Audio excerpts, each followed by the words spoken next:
Hi, I'm Gina Kim, and in the kitchen today we have Alexandra Kicenik Devarenne, who is an olive oil consultant and is on the advisory board of the new UC Davis Olive Center. And Alexandra is going to teach us how to properly taste olive oil. And before we start, why are these glasses blue? The glasses are blue so that you can't see what color the olive oil is.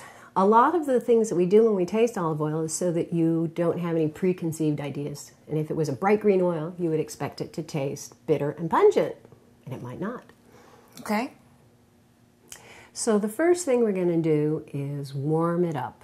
Olive oil has to be warm when you taste it. Unlike wine, which is really easy to get the aromas out of the wine because it's very volatile, olive oil, you got to work pretty hard. So you're going to warm it up and you cover it so that you collect all of those aromas in the headspace.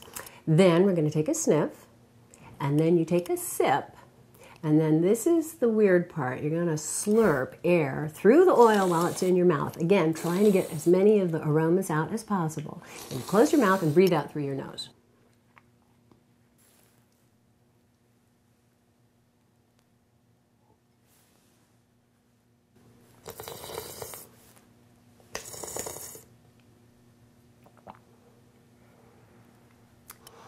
You get a different set of flavors from the back of your mouth. Oh, there's a spiciness back there. That's right. You get the pungency. Olive oil has three positive characteristics, and one of them, you have to swallow the oil in order to detect it, and that's pungency. It's the pepperiness. You get a little burn in the back of your throat.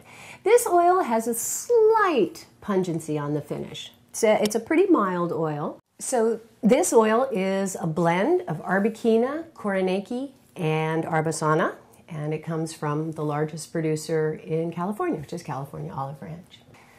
So the palate cleanser, after you taste olive oil, you want to take a sip of water. Okay. And the other thing is green apple slices. Bread doesn't really help to clear the flavor of olive oil. You're better off with something that's a little acidic, like apple.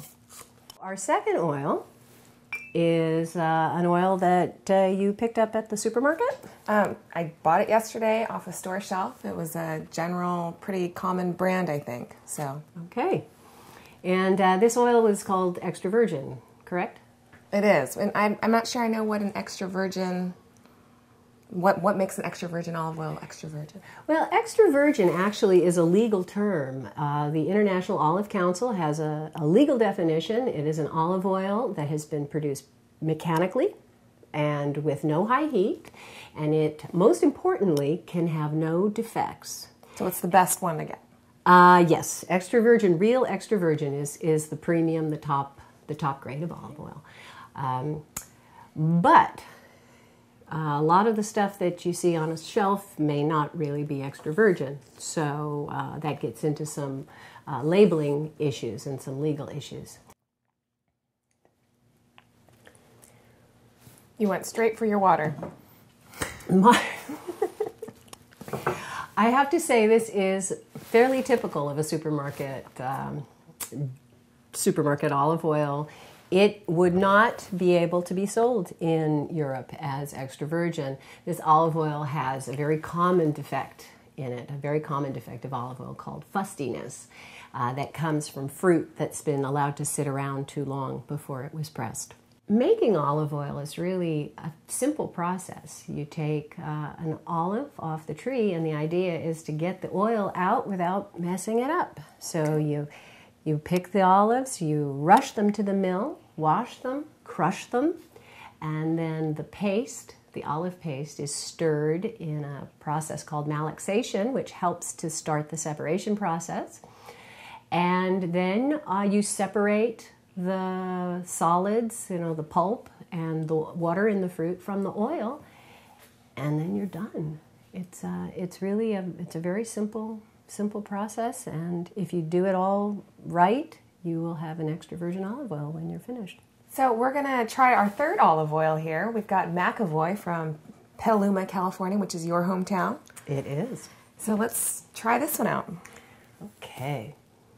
McAvoy is one of the most important early producers of the California Renaissance of olive oil. They've been in production as long as anyone in this new wave of olive oil.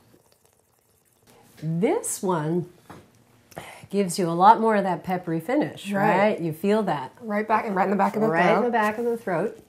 It also has more pronounced bitterness than the last one, but the balance is beautiful. It has lots of fruitiness as well as this hint of bitterness, and then the pungency on the finish. It's funny because I felt like with the second one, which is the supermarket brand, it tasted a lot more like oil, and this one kind of tastes more like fruit. Does that?